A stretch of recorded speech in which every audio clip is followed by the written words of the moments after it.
Chapter 3 of A Cousin's Conspiracy, or A Boy's Struggle for an Inheritance, by Horatio Alger, Jr. This recording is in the public domain. Recording by Abigail Rasmussen. Chapter 3 Robbery. The tramp stood with his face glued to the pane, looking in at the boy. He could not quite understand what had taken place, but gathered that the old man was dead. "So much the better," he said. "It will make my task easier." He had hoped to find both asleep, and decided to wait near the house till the boy went to bed. He had made many inquiries at the store of Joe Marks, and the answers led him to believe that old Peter had a large amount of money concealed in his cabin. Now Tom Burns was a penniless tramp, who had wandered from Chicago on a predatory trip to take any property he could lay his hands on.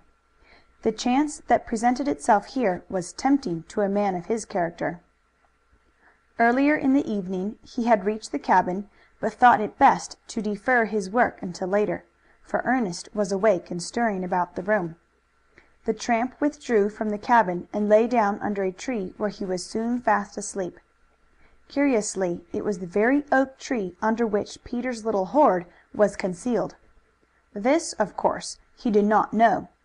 Had he been aware that directly beneath him was a box containing $100 in gold, he would have been electrified and full of joy. Tom Burns, in his long and varied career, had many times slept in the open air, and he had no difficulty in falling asleep now. And when he awoke it was much later than he intended.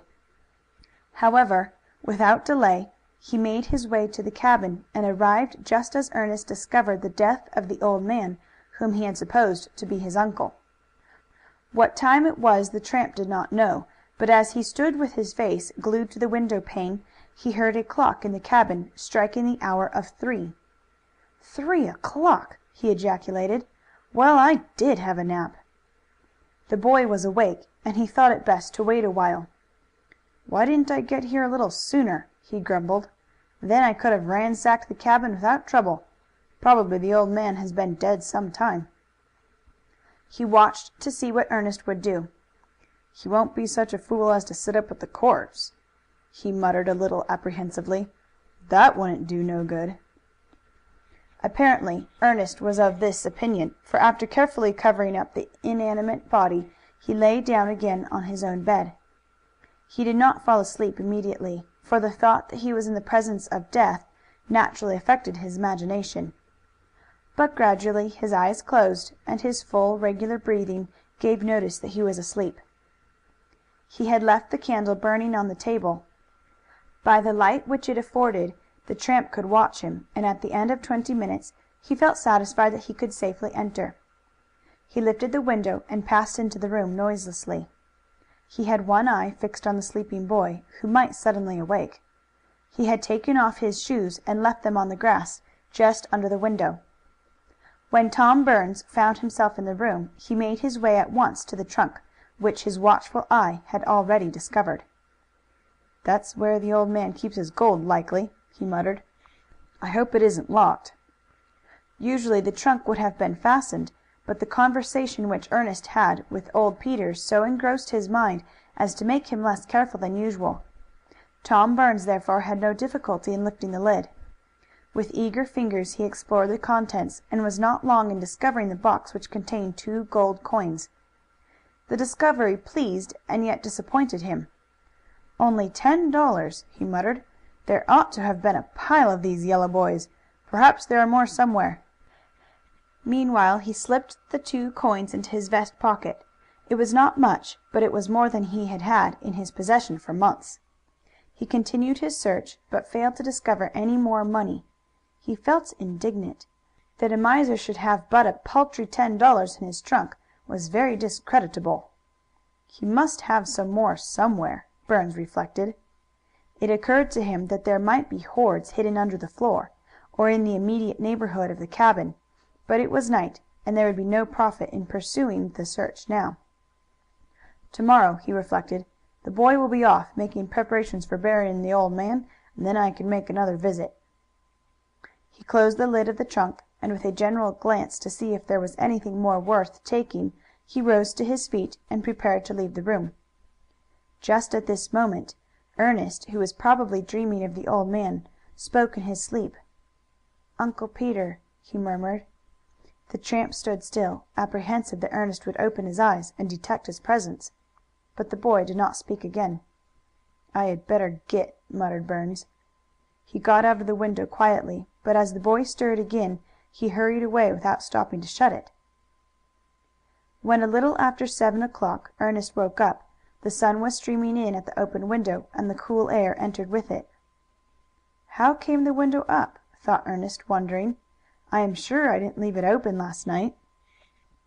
There was nothing else to indicate that the cabin had been entered. But the more Ernest thought it over, the more convinced he was that there had been a visitor. What could have been his motive? With a sudden suspicion he went to the trunk and opened it. It was evident that things had been disturbed. His eyes sought the box that contained the gold pieces. He opened it and found that he had been robbed. Who could have done it? He asked himself. He could not think of anyone. He was acquainted with everyone in the village, and he knew none that would be capable of theft. He never thought of the ill-looking tramp he had met in Joe Marks's store. $10 was a considerable loss to him, for he had estimated that it would defray the expenses of old Peter's interment. It was not so bad as it might have been, for the $100 of which Peter had told him were still safe. "When I get that I must be careful," he said to himself. Though his rest had been disturbed, he felt ready to get up. There was work for him to do. He must arrange for the burial of the old man with whom he had lived so long, the only friend he felt he could claim.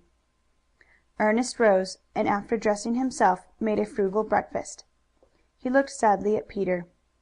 Death was to him something new and strange, for he did not remember ever having seen a dead man before. He must get help, and with that object in view he went to the village and sought the store of Joe Marks.